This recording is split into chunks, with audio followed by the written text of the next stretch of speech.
My parents want me to die so my brother can go to college. When I was 8, my brother Jackson won a spelling bee, and my parents threw him a party with 50 guests and a 3-tier cake. When I won the science fair the next month, they forgot to pick me up from school, and I had to walk home carrying my trophy in the rain. That pretty much summed up my childhood. Jackson was the miracle child they'd tried for 10 years to have. I was the accident that happened after they already had him. He got a nursery with hand-painted murals and a crib that cost more than a car. I got a dresser drawer and hand-me-down blankets.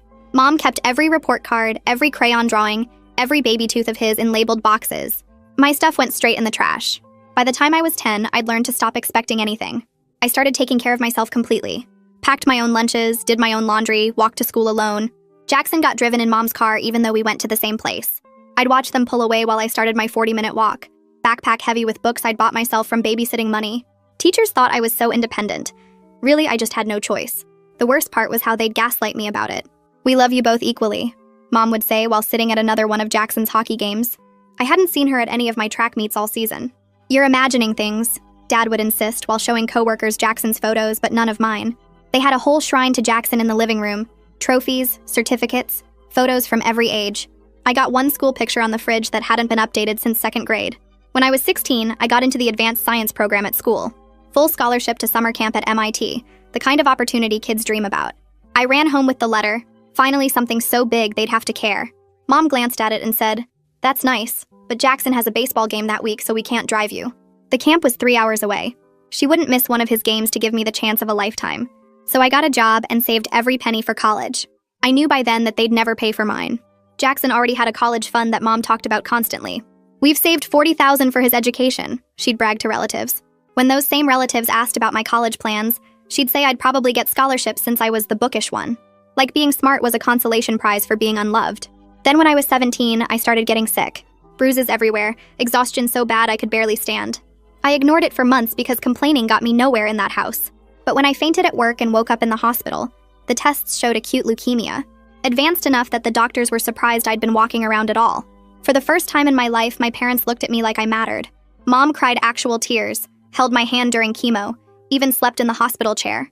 Dad took time off work, something he'd never done for my school events but did now that I was dying. They brought me flowers and balloons and teddy bears, all the things I'd wanted as a kid but never got. For 3 beautiful months, I had parents who loved me. The chemo worked, my counts improved. Doctors said I had a fighting chance if we kept going. I started to believe maybe this illness had changed things. Maybe almost losing me had shown them I was worth loving. Mom even said she was proud of how strong I was. I cried hearing words I'd waited 17 years for. Then Jackson got into Columbia. Not with scholarships or financial aid, his grades weren't that good. But it was his dream school and Mom said they'd make it work. The next day, she sat on my hospital bed with that fake concerned face I knew too well. "Sweetie, we need to talk about your treatment costs," she started. "The insurance only covers so much, and with Jackson's tuition." I stared at her while she explained that they'd have to stop paying for my chemo after this round. That Jackson's education was an investment in the future, while my treatment was just prolonging the inevitable. That I'd had a good life, had I, and shouldn't be selfish about Jackson's opportunities. She actually used the word selfish, about me wanting to not die of cancer so her favorite child could go to Columbia. "We'll make you comfortable," she promised, like that was generous. "But Columbia only accepts students once. Your cancer will probably come back anyway." She said it so matter-of-factly, like she'd already decided I was dead. Jackson needed that money for his dorm room and meal plan and spring break trips. I needed it to live, but that had never been the priority. I looked at her sitting there, the mother who'd held my hand during chemo just long enough to feel like she'd done her duty. Now that Jackson needed something, I was expendable again. Worse than forgotten, actively sacrificed. She was literally choosing his college experience over my life, and she expected me to understand. But I wasn't going down without a fight. I grabbed my phone the second Mom left, hands shaking so bad I could barely unlock the screen. The chemo pump beeped next to my bed while I typed medical emancipation minor into the search bar and started reading everything I could find. There were cases, actual cases, of teenagers who fought for their own health care when parents refused treatment. I took screenshots of legal definitions, patient rights laws, stories about kids who won in court. My eyes burned from staring at the bright screen in the dark room, but I kept going, saving article after article about minors seeking medical decision-making authority. The fourth pulled at my arm when I shifted positions, but I didn't care. Every page I read gave me a little more hope that maybe I didn't have to just accept dying, because my parents decided Jackson's dorm room mattered more than my life. By the time the sun started coming up through the hospital window, I had 24 screenshots and a basic understanding of what medical neglect meant in legal terms. My phone battery was at 6%, and my eyes felt like sandpaper, but I finally had something that looked like a plan. Dr. Stone came in for morning rounds around 7, and he took one look at my face and stopped in the doorway. He asked if everything was okay at home, his voice careful like he already suspected something was wrong. I tried to hold it together, but the words just poured out. I told him what Mom said about stopping my treatment after this round, about Jackson and Columbia, about how she literally said my cancer would probably come back anyway, so why waste the money? Dr. Stone's expression changed from concern to something harder, angrier. His jaw got tight and he set down his tablet on the counter with more force than necessary. He asked me to repeat exactly what she said, and I did, watching him get progressively more upset with every word. When I finished, he pulled out his phone and started typing fast, his whole body tense. Dr. Stone told me he was paging the hospital social worker right now, and that I wasn't getting discharged until we figured out every possible option for continuing my care. He sat down in the chair next to my bed and explained in clear terms what would happen if we stopped treatment now. The cancer was responding really well to the chemo. My cell counts were improving. All the signs pointed to successful remission if we completed the full protocol. But stopping now, when we were only halfway through, would be what he called medically catastrophic. He said the leukemia would almost certainly come back within months, probably more aggressive than before, and my chances of survival would drop to basically nothing. He kept emphasizing that this wasn't a situation where we were prolonging the inevitable like Mom claimed. This was stopping a treatment that was actively working and condemning me to death when I had every chance of living. The way he said it, flat and factual and angry, made everything feel more real than Mom's fake concerned voice had. Judith Green showed up less than an hour later, a woman who looked to be in her 40s with tired eyes and a no-nonsense way of moving. She carried a legal pad and introduced herself as the hospital social worker, then pulled a chair up close to my bed and sat down like she had all the time in the world. She told me she'd handled cases like mine before, and something about the way she said it made me believe her. She asked me to start from the beginning and walk her through my family situation, everything that led to this moment. For the first time in my life, an adult was actually listening, not interrupting, not making excuses, just taking notes and nodding while I talked. She had this way of looking at me that made it clear she believed every word, that she wasn't going to dismiss this as teenage drama or family disagreement. When I paused, she asked specific questions about timing, about patterns, about how long things had been this way. I told her everything, and the words came easier than I expected. The spelling bee party with 50 guests and a 3-tier cake versus my science fair trophy that I carried home in the rain because they forgot to pick me up. Jackson's nursery with hand-painted murals compared to my dresser drawer and hand-me-down blankets. The MIT summer camp I couldn't attend because Mom wouldn't miss one of his baseball games to drive me 3 hours. The $40,000 college fund she bragged about for Jackson, while telling relatives I'd probably get scholarships since I was the bookish one. Judith wrote it all down without changing expression. Just asked how old I was when different things happened, how often they missed my events, whether anyone else witnessed the favoritism. She wanted to know about the 3 months when they actually showed up during chemo, then asked what changed when Jackson got into Columbia. I explained about the acceptance letter and Mom sitting on my hospital bed the very next day to tell me they were stopping my treatment. Judith set down her pen and explained that parents legally control medical decisions for minors, which I already knew from my research. But then she said there are emergency provisions in the law for situations where guardians make choices that actively endanger a child's life. She used the term medical neglect, and my stomach flipped because that meant officially accusing my parents of harming me. It meant making this a legal thing, not just a family disagreement. Judith could see my reaction, and she explained that medical neglect isn't about intent, it's about outcome. If a parent denies necessary life-saving treatment to a child, that's neglect regardless of their reasons. She said the courts take these cases seriously because they involve a minor who can't advocate for themselves. Except I was advocating for myself now, and she was going to help me do it properly. Judith pulled out her phone and started making a list of what she needed to gather. My complete medical records from diagnosis through current treatment, the full treatment protocol showing what came next, and Dr. Stone's professional medical opinion about what happens if chemo stops now. She said she also needed to contact the hospital ethics committee because this situation involved life or death decision-making authority being used against a patient's wishes. The ethics committee could review whether my parents' choice constituted medical neglect and make recommendations to family court. She explained this would all happen fast, within days, not weeks, because the timeline mattered. Every day we waited was a day closer to my next scheduled chemo cycle, and we needed legal clarity before that appointment. She asked if I was sure I wanted to move forward with this because once we started the process, it would get messy and my parents would know I went to the hospital staff.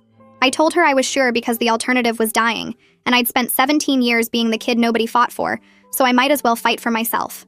I pulled out my phone and texted Jackson asking him to come visit me alone, without our parents, because I needed to know where he actually stood in all this. I stared at the message for a minute before hitting send, not sure what I wanted his answer to be. Part of me hoped he'd be horrified by what Mom said, that he'd immediately offer to take out loans or defer enrollment. Another part expected him to side with them like he always did, to explain why his education was more important than my life. The message showed delivered, but he didn't respond right away. I watched my phone for a while, then made myself put it down because obsessing over it wouldn't make him answer faster. 3 hours crawled by while I tried to distract myself with terrible daytime TV. Finally, my phone buzzed with his response saying he'd come after his shift at the grocery store where he worked part-time. He'd be here around 7. The message was short and didn't give me any hints about what he was thinking, but at least he was coming. Dr. Stone came back in the late afternoon carrying a folder and looking grim. He handed it to Judith, and I saw it was several pages of typed medical documentation on official hospital letterhead. He'd written out my entire prognosis in clear terms, the kind of language meant for court rather than casual conversation. Continued treatment gave me a 70% 5-year survival rate, which meant 7 out of 10 patients like me would still be alive 5 years from now if we finished the protocol. But stopping treatment now dropped that number to less than 20% within 2 years. Less than 2 out of 10 would make it. Seeing those actual numbers written down in black and white made everything hit different. It wasn't just Dr. Stone saying treatment was important. It was mathematical proof that my parents were choosing to put me in the 20% group instead of the 70% group. Judith read through the pages carefully, highlighting certain sections with a yellow marker. She looked up at me and said this documentation was exactly what we needed, that no judge could look at these numbers and say my parents were making a reasonable medical decision. Someone from the hospital billing department showed up right before dinner, a nervous-looking guy with a tablet who said he needed to review my account. He pulled up screens of numbers and codes that didn't mean anything to me until he started translating them into actual dollar amounts. My treatment so far had cost over $40,000, which made my brain stutter because I couldn't imagine that much money being spent on me. Insurance had covered about $30,000 of it, leaving my parents responsible for roughly $10,000 in copays and deductibles. The remaining cycles I needed would cost another $30,000 total, with insurance probably covering $20,000 and leaving $10,000 in out-of-pocket costs. So my parents were basically choosing to not pay $10,000, and that choice would kill me. $10,000 was exactly what they'd saved in Jackson's college fund. The billing guy kept talking about payment plans and financial assistance programs, but all I could think about was how Mom's choice suddenly made horrible financial sense, even though it was morally disgusting. She wasn't choosing between $40,000 and my life. She was choosing between $10,000 and my life, and she decided $10,000 was too much to spend on the kid she never wanted anyway. I spent the next few hours sitting alone with those numbers burning in my brain, trying to understand how my life had been reduced to a math problem my parents couldn't solve. Dinner came on a plastic tray, and I pushed the food around without eating any of it, because my stomach felt like it was tied in knots. The clock on the wall showed 6:47 p.m. when I heard footsteps in the hallway, and then Jackson appeared in the doorway looking like he hadn't slept in days. His work uniform was wrinkled, and there were dark circles under his eyes that made him look older than 19. He came in and sat down in the chair beside my bed without saying anything at first, just staring at his hands like he didn't know where to start. Then he blurted out that he'd told Mom he would take out student loans for Columbia, that she didn't have to use the college fund if it meant stopping my treatment. I felt something loosen in my chest for just a second before he kept talking. She'd refused completely, told him the loans would ruin his credit and his future, said I was being dramatic about the whole thing anyway. According to Mom, the treatment probably wouldn't work in the long run, so why waste money that could give him a real chance at success? Jackson's voice cracked when he repeated her words, and I could see his hands shaking. I asked him straight out if he thought his college was worth more than my life, and the question hung in the air between us like something physical. He started crying then, actual tears running down his face while he tried to explain that he didn't know what to do anymore. Mom had controlled every choice he'd ever made, picked his classes and his activities and his friends, told him exactly who he was supposed to be. He said he was scared of disappointing them, but he knew what they were doing to me was wrong, and being caught between those two things was tearing him apart. Part of me wanted to feel sorry for him, but mostly I just felt tired, because even now he was making this about his feelings instead of my actual survival. He wiped his face with his sleeve and started talking faster, telling me things I didn't know about our family's money situation. Dad's business had been struggling for 2 years, losing clients to bigger companies and barely making enough to cover expenses. They were carrying credit card debt and a second mortgage on the house, drowning in bills that kept piling up. The college fund wasn't really $40,000 anymore, more like $30,000 after they'd borrowed from it to cover emergency repairs and medical bills from when Dad had that health scare last year.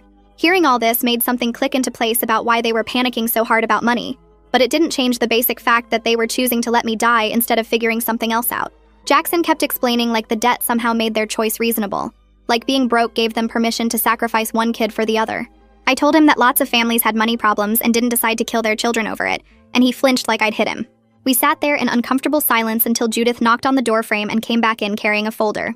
She looked at Jackson and then at me, clearly reading the tension in the room. She asked Jackson if he'd be willing to write a statement about the family situation, about the pattern of favoritism and neglect he'd seen growing up. He hesitated, and I could see him struggling with the idea of going against our parents officially, putting it down in writing where it could be used in court. But then he nodded and said he would write down everything he'd witnessed since we were kids, all the times they'd chosen him over me or forgotten I existed. Judith handed him some papers and a pen, told him to be specific about dates and events if he could remember them. After Jackson left with the papers tucked under his arm, Judith sat down and we talked about what would happen next. She said she'd been making calls all afternoon, getting things ready for the legal steps we'd need to take. The hospital was backing me up completely, which meant I had resources and support that most kids in my situation wouldn't have. That night, after Judith left and the nurses finished their evening rounds, I lay in bed staring at the ceiling and trying not to think about anything. The phone on my bedside table started ringing around 9 o'clock, and I knew without looking that it was Mom. I let it ring and ring until it went to voicemail, and then I listened to her voice come through the speaker because I was too tired to turn it off. She said I was being selfish and trying to manipulate everyone, that I was trying to destroy Jackson's future out of jealousy because I'd always resented him for being the favorite.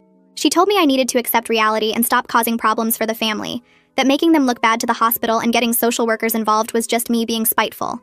Her voice was sharp and angry, but there was something underneath it that might have been fear, like she knew what she'd done was wrong but couldn't admit it. The voicemail ended and I deleted it without saving it, then turned the phone's ringer off so she couldn't call again. Sleep didn't come easy that night, and when I finally dozed off, I had dreams about drowning while people stood on the shore watching. Morning came with weak sunlight through the hospital window, and the usual routine of nurses checking my vitals and bringing breakfast I couldn't eat. Judith showed up around 8 carrying coffee and looking determined about something.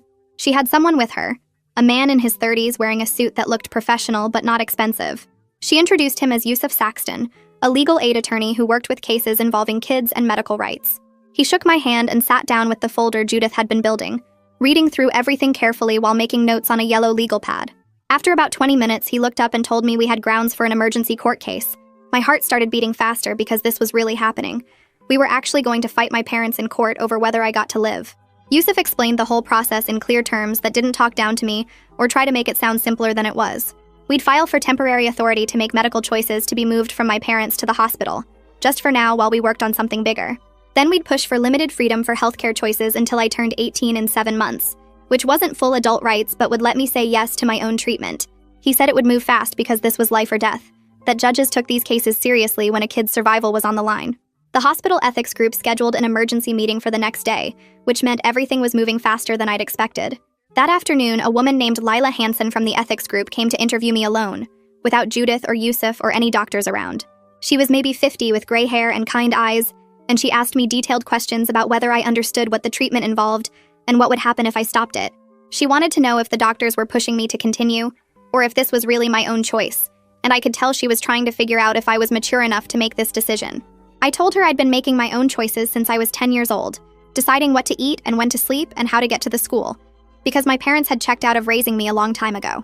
The only difference now was that this particular choice would decide if I lived or died, instead of just whether I had clean clothes or a packed lunch.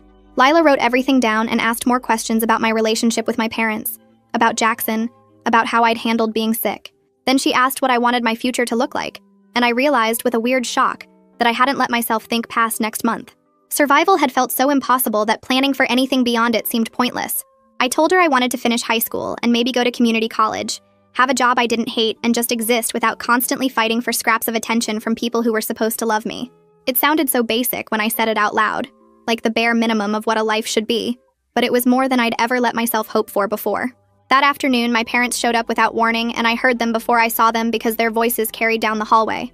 They brought a lawyer with them, some older guy in a gray suit who started talking about parental rights and family privacy before he even reached my room. Judith must have been watching for them because she intercepted them right outside my door, and suddenly there were 3 adults arguing in voices that kept getting louder. I sat frozen in my hospital bed listening to Mom say I was being difficult, and the lawyer claimed they had every right to make medical decisions for their minor child. Judith's voice stayed calm but firm, explaining that the hospital had serious concerns about medical neglect, and that an ethics review was already underway. The lawyer threatened something about lawsuits and overreach, and then their voices moved farther down the hall until I couldn't make out words anymore, just angry sounds that made my chest tight. The nurse came in to check my vitals about 20 minutes later, a woman named Sandra who'd been taking care of me for the past week. She adjusted my IV without saying anything at first, but then she glanced at the closed door and spoke quietly. She told me she'd seen this before, parents who couldn't handle the money or the fear or just the exhausting weight of a kid being seriously sick. Some of them convinced themselves that giving up was actually mercy, that they were sparing their child from suffering when really they were just sparing themselves from having to keep fighting. She looked right at me when she said it wasn't my job to make their choices easier by dying when it was convenient for them. Her words hit me hard because nobody had said it that plainly before, that my parents wanted the easy way out and expected me to cooperate. Sandra finished with my IV and left without saying anything else, but I kept thinking about what she'd said while I stared at my phone. Around 6 that evening, Jackson texted me a photo that took a minute to load, and when it finally came through, I saw 3 pages of handwriting on lined paper. He'd written the statement for Judith, and even in the small phone screen, I could read some of it. Every birthday party I didn't get, every school event they missed, every time they chose him over me. The words were messy, like he'd been writing fast, or maybe his hand was shaking, and at the end he wrote that he was ashamed he never stood up for me before, and that he'd testify if they needed him to. I saved the photo and then just sat there holding my phone, not sure what to feel about my brother finally seeing what I'd lived through my whole life. That night I couldn't sleep even though the hospital was quiet and my body was exhausted from chemo. I kept thinking about court and lawyers and having to prove that my parents had neglected me, having to convince strangers that I was worth saving. Around 2 in the morning, I gave up on sleep and opened the Notes app on my phone, and I started writing everything down. What it felt like to be the unwanted kid. Walking home alone while Jackson got driven. Buying my own school supplies with babysitting money. The science fair trophy getting wet in the rain. The MIT camp I never got to attend. Packing my own lunches starting in 4th grade. The shrine to Jackson in the living room and my outdated picture on the fridge. I wrote about every forgotten birthday and missed track meet and time they chose his hockey game over anything I needed. The words came fast once I started. Not angry exactly, but just factual. Like I was documenting evidence of something that had always been true, but nobody ever acknowledged. By the time weak morning light started coming through my window, I had 5 pages of single-spaced notes. 17 years of being second choice organized into clear examples that proved a pattern. I felt weird about it, like I was building a case against my own parents. But Judith had said we needed documentation, and this was what I had to offer. The ethics committee met that same day, and Judith came to tell me about it afterward, settling into the chair beside my bed with a tired smile. She said they'd voted unanimously to support the emergency petition, that the evidence of medical neglect and endangerment was clear enough that they felt comfortable backing the legal action. Lila had personally called the family court judge to get the hearing expedited because this was literally life or death timing, and the judge had agreed to schedule something within days instead of weeks.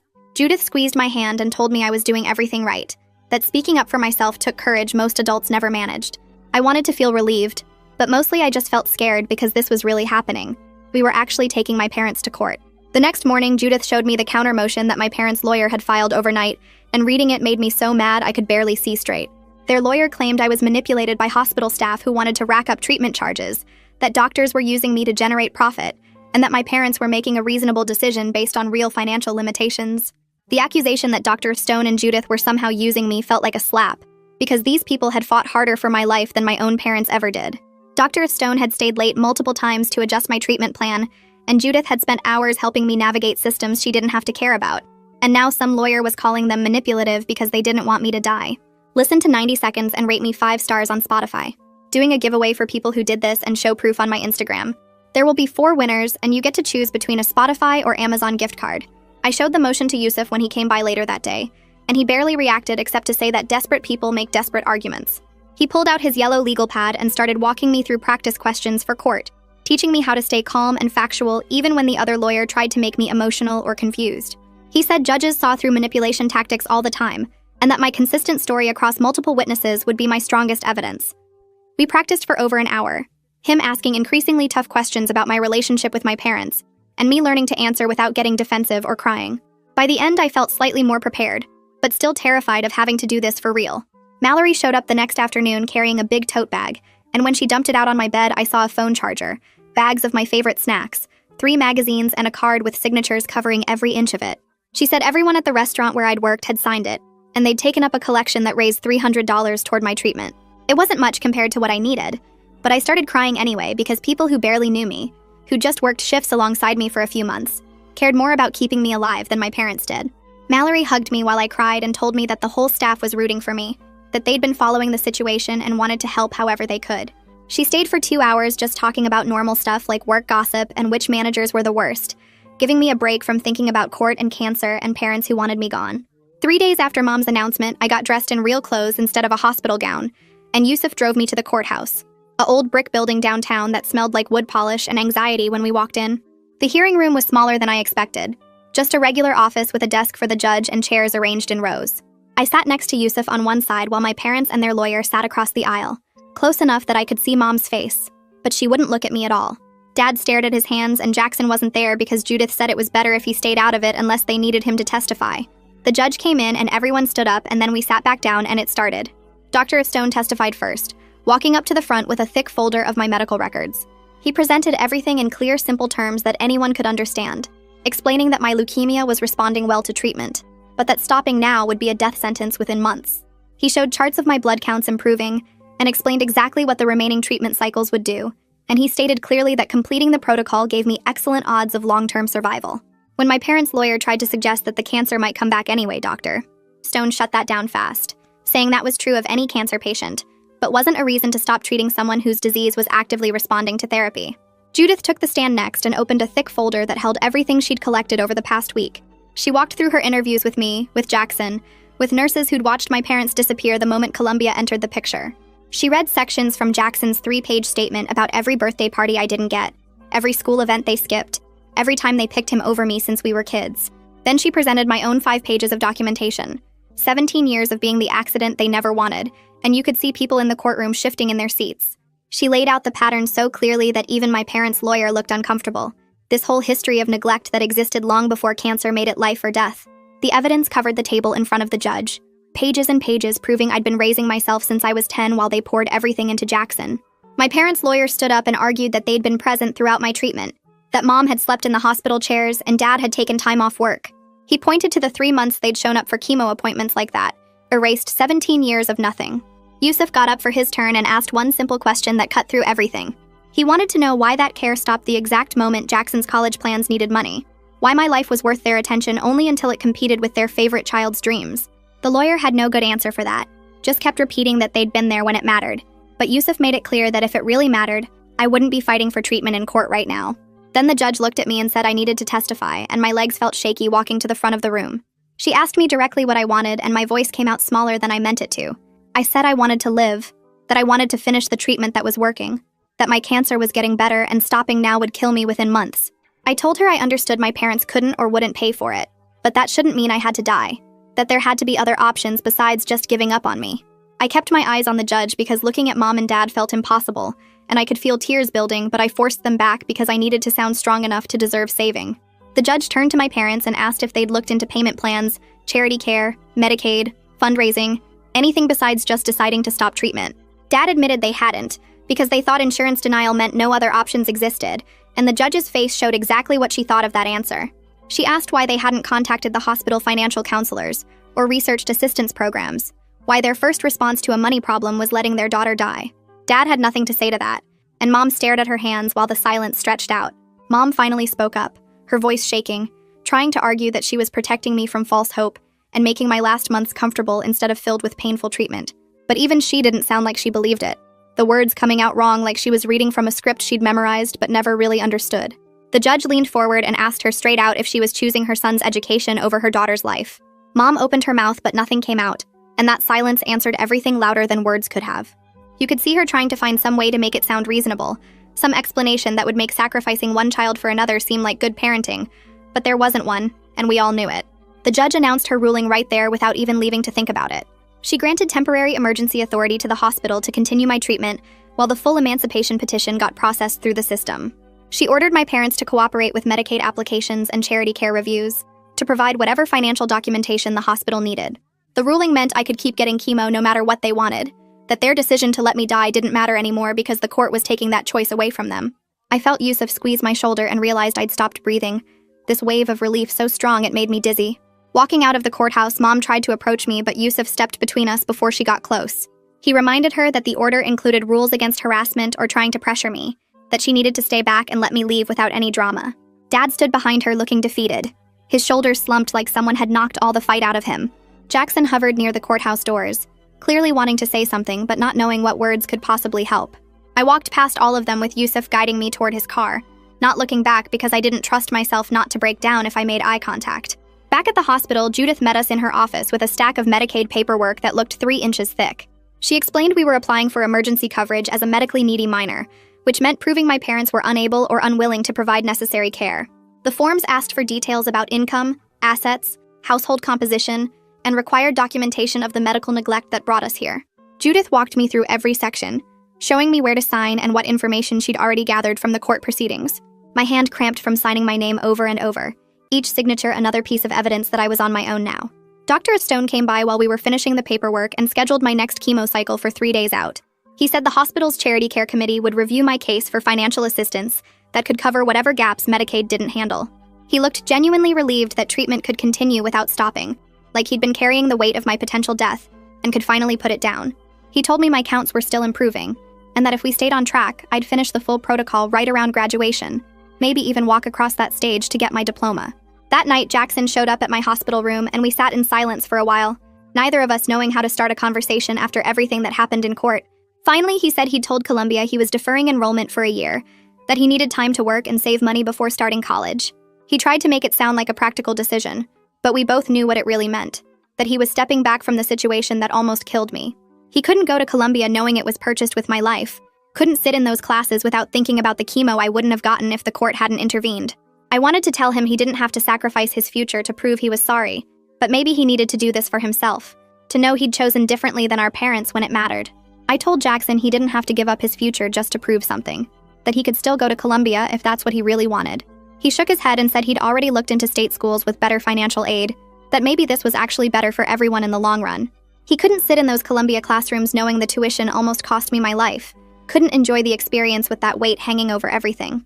I wanted to argue, but I understood, because I'd spent 17 years carrying guilt that wasn't mine to carry, and I recognized that look on his face. The next morning, Mallory showed up with a stack of folders and a determined expression, explaining that she'd talked to my teachers about setting up remote learning so I could finish senior year from the hospital. She'd printed out all my assignments for the next month and gotten study guides from kids in my classes. Then she pulled out a calendar she'd made with a rotating schedule of coworkers who volunteered to drive me to appointments, people from the restaurant who barely knew me but wanted to help anyway. She'd created an entire support system from scratch, filling in the gaps my parents left with people who had zero obligation to care. I stared at that calendar with 12 different names on it and felt something crack open in my chest, because this was what actual support looked like. 2 weeks after the court hearing, Judith came by with news that the Medicaid application got expedited approval, covering most of my treatment costs going forward, plus some of the bills we'd already racked up. She explained that the medical neglect documentation made my case a priority for emergency services, that the system moved faster when there was clear evidence of a minor being endangered. Between Medicaid and what the hospital might cover, we were looking at my treatment being fully funded without a single dollar from my parents. The relief was so intense I felt dizzy, because for the first time since Mom's announcement, I could actually believe I might survive this. 3 days later, a formal letter arrived through my parents' lawyer requesting supervised visitation, full of language about wanting to repair our relationship and work toward reconciliation. Yusuf came by that evening to review it with me and explained I could set whatever boundaries I needed, that I was under no obligation to see them before I was ready. I thought about it for maybe 30 seconds before telling him I wasn't ready, that I needed time to just focus on getting through treatment without the added stress of managing their emotions. He nodded and said he'd communicate that to their attorney, that my healing came first. The hospital charity committee met the following week, and Judith called to tell me they'd approved coverage for all my remaining out-of-pocket costs, after reviewing the court documents and my financial situation. She walked me through the breakdown, showing how Medicaid covered the bulk of treatment while charity care filled in the gaps for things like certain medications and additional testing. My cancer treatment was now completely funded without my parents' money, paid for by systems designed to protect kids whose families failed them. I sat with that information for a long time, trying to process that I'd actually done it, that I'd fought for my own survival and won. When they started my next chemo cycle, I felt physically terrible, the nausea and exhaustion hitting harder than previous rounds. But emotionally, I was stronger than I'd been in months. This treatment was happening because I fought for it, not because anyone gave it to me out of love or obligation. The independence was lonely in a way I hadn't expected, because part of me still wanted parents who cared enough to fight for me instead of making me fight alone. But this was mine, this survival, and nobody could take it away or use it as leverage. Jackson started visiting every week, usually on Thursday evenings after his grocery store shift, and we'd sit in my hospital room talking about normal things like his coworkers and my remote classes. We were slowly rebuilding something that wasn't quite sibling affection, but wasn't hostile either, finding a middle ground where we could exist in the same space without the weight of our parents' choices crushing everything. He told me about applying to community colleges and looking for full-time work, making plans that didn't revolve around Columbia or Mom's expectations. I realized we were both learning to exist outside our parents' control for the first time, figuring out who we were when we weren't performing our assigned roles. A month after the emergency hearing, Yusuf filed the formal petition for limited medical emancipation, which would give me legal authority to make my own healthcare decisions until I turned 18 in 7 months. He explained the hearing was scheduled 6 weeks out to give everyone time to prepare, though he expected it to go smoothly since my parents weren't contesting, and we had strong documentation. The petition felt like the final piece, the legal framework that would protect me even after the emergency order expired. I signed the papers in Yusuf's office while he explained what each section meant, my hand cramping from writing my signature over and over. At my next appointment, Dr.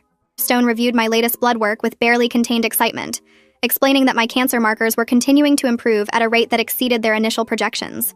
He said if this trajectory held, I'd complete treatment in about 4 months, with an excellent prognosis for long-term remission. Hearing that I might actually survive this, that I might have years instead of months, made me realize I needed to start planning for a future I'd never let myself imagine. I'd been so focused on just getting through each day that I hadn't thought about what comes after, what kind of life I wanted to build once I wasn't fighting cancer anymore. That night, I lay in my hospital bed thinking about college applications and career possibilities, about the person I might become if I got the chance. The school counselor called the next week, and we set up a video meeting where she walked me through a plan for completing senior year through online classes and hospital tutoring. She'd arranged for teachers to send assignments electronically, and scheduled weekly check-ins to make sure I stayed on track. With this setup, I'd graduate on time despite missing months of in-person attendance, would walk across that stage in June and receive my diploma like everything was normal. Having a plan that extended beyond just surviving felt revolutionary, like I was finally allowed to think about a future that included me in it.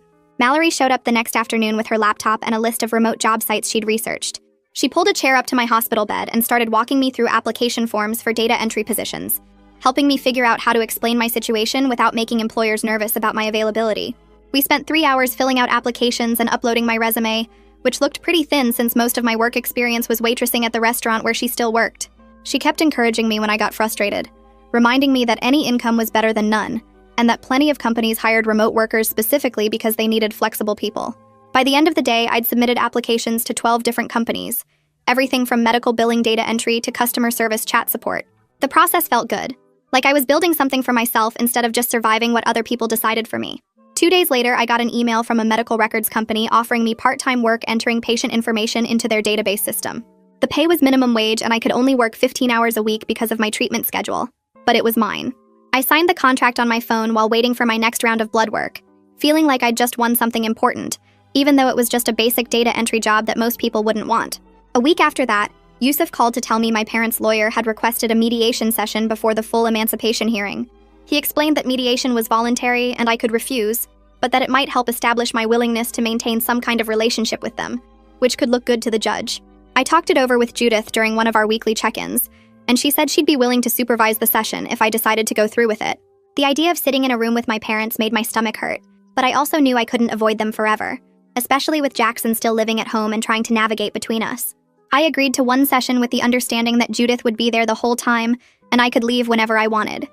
They scheduled it for the following Tuesday in a small conference room at the hospital, neutral territory where I felt safer than I would have anywhere else. The morning of the mediation, I threw up twice from nerves that had nothing to do with chemo. Judith met me outside the conference room and walked in with me, her hand on my shoulder in a way that felt protective without being controlling. Mom and Dad were already sitting on one side of the table with their lawyer, and I took the seat directly across from them with Judith beside me. The air felt thick and wrong, like we were all breathing different oxygen. Their lawyer started with some formal statement about everyone being here in good faith to work toward family healing, but I barely heard it because I was watching Mom's face. She looked older than I remembered, tired in a way that went deeper than just lack of sleep, and for a second I almost felt bad for her. Then I remembered her sitting on my hospital bed telling me Jackson's dorm room was more important than my life, and the sympathy disappeared. Mom started crying before anyone even asked her to speak, tears running down her face while she apologized for not handling things better. She said she'd been so scared when I got sick, so overwhelmed by the medical bills and the insurance fights and watching me suffer through chemo. She talked about how hard it had been for her, how she didn't sleep for months, how she felt like she was drowning in impossible choices. Every sentence circled back to her own pain, her own fear, her own struggle to cope with my illness. She said she knew she'd made mistakes, but that I had to understand how terrified she'd been, how the pressure of keeping our family afloat financially had crushed her. I sat there listening to her make my cancer about her suffering, and I realized she wanted me to comfort her. She wanted forgiveness without actually acknowledging that she'd been willing to let me die, so Jackson could go to his dream school. She wanted me to say it was okay, that I understood, that we could go back to being a family. But she never once said the specific words that mattered, never admitted that she'd chosen Jackson over me, never took responsibility for the fact that her financial panic had almost killed me. Dad barely talked, just sat there looking at his hands while Mom cried and explained and justified. When their lawyer finally asked if he had anything to add, He cleared his throat and said they'd made terrible choices out of panic and desperation. He admitted that watching me fight so hard for my own life, seeing me hire a lawyer and go to court and refuse to just accept dying quietly, had made him realize how completely they'd failed me as parents. His voice cracked when he said it, and I could tell he actually meant it, which somehow made it worse. If he knew they'd failed me, if he could see it clearly enough to say it out loud, then why hadn't he stopped it from happening? Why had it taken me nearly dying and then fighting them in court for him to acknowledge what Jackson and I had both lived with our entire lives? It was the closest thing to real accountability I'd gotten from either of them, but it still felt hollow because it came too late, after I'd already had to save myself. I let them finish talking and then told them I didn't know if I could ever have a normal parent-child relationship with them. I said I was willing to have supervised contact if they respected my boundaries and stopped trying to control my medical decisions, but that I needed them to understand I might never trust them again. I explained that they'd spent 17 years showing me I didn't matter, and 3 months of hospital visits during my cancer treatment didn't erase that. I told them the emancipation wasn't about punishing them. It was about protecting myself from people who'd proven they'd sacrifice me when it was convenient. Mom looked devastated, her face crumpling like I'd physically hurt her, but she nodded and agreed to whatever boundaries I needed. Dad just said he understood and that he'd respect my choices. Their lawyer made notes about our agreement to maintain limited supervised contact, and then the session was over. I walked out feeling empty and tired, like I'd just run a marathon that nobody else could see. The full emancipation hearing happened 6 weeks later on a cold morning in March. I wore the nicest clothes I owned, which wasn't saying much, and Yusuf met me outside the courthouse to go over everything one last time.